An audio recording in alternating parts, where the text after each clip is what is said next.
और देहरादून में आसमानी आफत एक बार फिर से लोगों को परेशान करती हुई नजर आ रही है। उत्तराखंड के देहरादून से ये खबर है, जहां पर देहरादून हरिद्वार हाईवे पर पुल तबाह हो चुका है। भारी बारिश की वजह से एनएच पर पुल को भारी नुकसान पहुंचा है।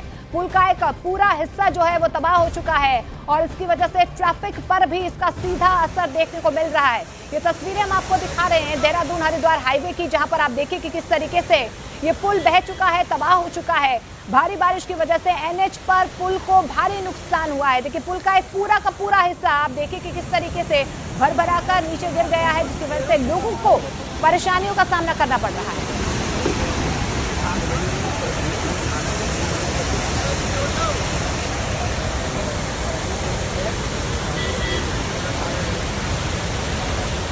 तो ये देखिए पुल का एक बहुत बड़ा हिस्सा किस तरीके से यहाँ पर क्षतिग्रस्त हो गया है, तबाह हो गया है। ट्रैफिक यहाँ पर सीधे तौर पर प्रभावित होती हुई नजर आ रही है, क्योंकि देखिए देहरादून में रेड अलर्ट जारी किया गया है, यानी कि भारी से भारी बारिश होगी और देर रात से यहाँ पर बारिश हो रही है। और ऐसे में देहरादून के कई ऐसे इलाके हैं जहाँ पर इस वक्त जो है बारिश मुसीबत बनी हुई है, लोगों की परेशानी बढ़ती हुई नजर आ रही है। लेकिन देहरादून हरिद्वार कई हाईवे हम आपको दिखा रहे हैं। देखिए हाईवे का जो पुल है वहां पर आप देखिए पुल का एक बहुत बड़ा हिस्सा किस तरीके से क्षतिग्रस्त हो गया है, तबाह हो गया है, जिसकी वजह से सीधे तौर पर ट्रैफिक पर इसका सीधा असर देखने को मिल रहा है।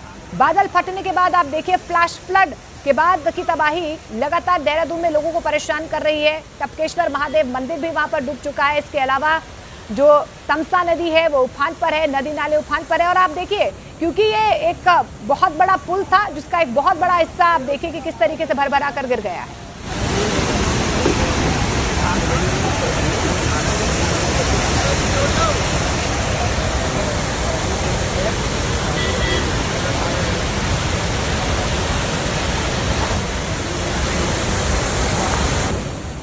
उत्तराखंड की राजधानी देहरादून में भारी बारिश के बाद हालात लगातार बिगड़ते हुए नजर आ रहे हैं। सहस्त्रधारा इलाके में देर रात बादल फटने से एक भारी तबाही की तस्वीर देखने को मिली है। अचानक आसमान से बरसी आफत ने सड़कें, पुलिया, होटल, रेस्टोरेंट और दुकानें मलबे में तब्दील कर दी है। दहशत में लोग रातों रात घरों से बाहर निकल आए हैं। प्रशासन ने नदी किनारे रह रहे लोगों को अलर्ट जारी कर सुरक्षित जगह पर जाने के निर्देश दिए। रात करीब 1 बजे सहस्त्रधारा सलोना मार्ग पर भूस्खलन हुआ और भारी मलबा सड़क पर आ गया। घरों में मलबा घुसने से अफरा तफरी का माहौल हुआ। इस पूरे हादसे में 2 लोग अभी तक लापता हैं, जबकि कई लोगों को सुरक्षित निकाल भी लिया गया है, यानी कि रेस्क्यू वहां पर चल रहा है। लेकिन कुछ लापता लोग अभी तक ये आंकड़ा जो बताया जा रहा है वो 2 का है, जो नहीं मिल पा रहे हैं। उनका कोई सुराग अभी तक नहीं लगा है, लेकिन एसडीआरएफ पूरी तरह से इस वक्त मुस्तैद है, ढूंढने की कोशिश करिए। तस्वीरें जरा आप देहरादून से देखिए। राजधानी है उत्तराखंड की, लेकिन राजधानी का हाल इस वक्त तस्वीरें खुद बयां कर रही हैं। मलबा इतना ज्यादा इस बादल फाड़ तबाही के बाद कि लोगों के घरों में मलबा घुस गया। लोगों के घर, सड़कें, बड़ी बड़ी गाड़ियां कैसे इसमें तबाह होती हुई नजर आई हैं। आशियाने छोड़कर लोगों को जाना पड़ा है, उससे जुड़ी हुई ये तस्वीरें। रेस्क्यू ऑपरेशन चल रहा है। गाड़ी आपको नजर आ रही होगी, ये गाड़ी पूरी तरह से कैसे बर्बाद इस बारिश से, इस बादल फाड़ तबाही से हुई है। सहस्त्रधारा में चूंकि बादल फटा और उसी के बाद ये जबरदस्त भयानक तस्वीरें आपके टेलीविजन स्क्रीन पर है। प्रचंड वेग पानी का आपको नजर आ रहा होगा। आप सोचिए यही वेग के साथ ये पानी, मलबा, मिट्टी सब कुछ लोगों के घरों तक पहुंच गया है। अगर वो अपना घर नहीं छोड़ते तो कोई विकल्प उनके पास नहीं था। सुरक्षित अपने आप को करने के लिए उनको अपने आशियाने छोड़ देने पड़े हैं। इसके अलावा आपको ये भी बता दें रेस्क्यू ऑपरेशन चल रहा है। कुछ लोग लापता हैं, अभी तक आंकड़ा 2 का है, लेकिन उन लोगों को भी फौरन ढूंढ लिया जाए, उसकी कोशिश यहाँ पर की जा रही है। होटल, रेस्टोरेंट, क्योंकि ये वो इलाका है, ये वो जगह है जहाँ पर टूरिस्ट भी बड़ी तादाद में आते हैं। आप देखेंगे एक गाड़ी बीचों बीच आपको इस पानी के फंसी हुई दिखाई दे रही होगी, लेकिन वो शख्स गाड़ी से उतरता है, सबसे पहले वो खुद को सुरक्षित करने की कोशिश करता है, क्योंकि इतना ज़्यादा इस पानी का बहाव तस्वीरों में नज़र आता है। ऐसा मानो कि पूरा का पूरा ये जो पानी है वो सब कुछ अपने साथ बहा ले जाने को आमादा हो। इसीलिए शख्स गाड़ी से उतरा, अपनी जान को बचाने की इसने कोशिश की।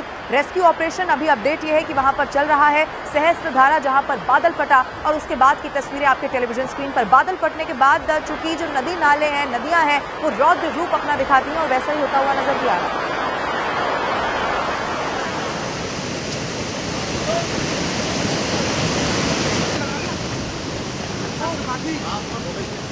तो लगातार देखिए रेस्क्यू ऑपरेशन चल रहा है, लेकिन इस वक्त हालात क्या है, हमारे सहयोगी सुनील नवप्रभात की एक ग्राउंड रिपोर्ट आपको दिखाते हैं।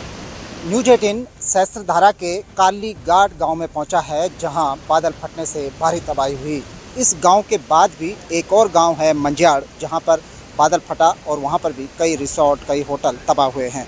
आप काली घाट का ये दृश्य देखिए कि यहाँ पर जगह जगह जो सड़कों पर जो गाड़ियाँ थी वो गाड़ियाँ किस तरह से मलबे में दबी हुई हैं। ये अंदाज़ा लगाया जा रहा है कि ये लोग रात को सफ़र कर रहे होंगे और इसी बीच जब मलबा आया तो गाड़ी छोड़कर भाग निकले। आप ये देखिए कि ये गाड़ी कितनी बुरी तरह से इस मलबे में दबी हुई है। ये एक आम सड़क है, लेकिन इस गदेरे के उफान पर आने से, ये उफान पर भी नहीं कहेंगे, यहाँ पर भी क्लाउड बर्स्ट जैसी घटना हुई है, अतिवृष्टि जैसी घटना हुई है। इस पूरे क्षेत्र में जगह जगह इस तरह की जो डिजास्टर की घटनाएं हैं वो हुई हैं। आप ये देखिए, ये कार HR नंबर की, हरियाणा नंबर की ये गाड़ी है जो इस सड़क को उस समय पार कर रही होगी। अभी यहाँ पर भले ही आपको ये नज़र आ रहा हो, ये गदेरा है, लेकिन सामान्य दिनों में अगर यहाँ पर क्लाउड बर्स्ट की घटना नहीं होती तो एक सामान्य सड़क थी। लेकिन क्लाउड बर्स्ट के बाद आप देखिए कि किस तरह से तबाही यहाँ पर मची है। ये कार इस समय इस सड़क को यहाँ पर क्रॉस कर रही होगी और उसके बाद जब ये मलबा आया, गाड़ी यहाँ पर अटकी, तो ये लोग इस कार को छोड़कर भाग निकले। आप देखिए किस तरह से ये गाड़ी पूरी तरह से बर्बाद हो चुकी है। और इसके बाद यहाँ का ये पूरा सीन देखिए आप, ये एक सरकारी बिल्डिंग है जिसका पूरा जो कैंपस है वो ध्वस्त हो चुका है और यहाँ पर ये पूरा का पूरा जो एक छोटा सा गदेरा रहा होगा यहाँ पे या नाला रहा होगा, ये अब ये पूरी तरह से तबाह हो चुका है। ये गाड़ियाँ आप देखें और इसी तरह से पूरे कालीघाट क्षेत्र में भारी तबाही मची हुई है। सहस्त्रधारा के इस घाटी में कम से कम 3 से 4 जगह बादल फटे हैं। सबसे ज़्यादा नुकसान इसके बाद जो मजाड़ गांव है वहां पर बताया जा रहा है, जहां पर हताहत होने वाले लोगों की संख्या और भी ज़्यादा हो सकती है।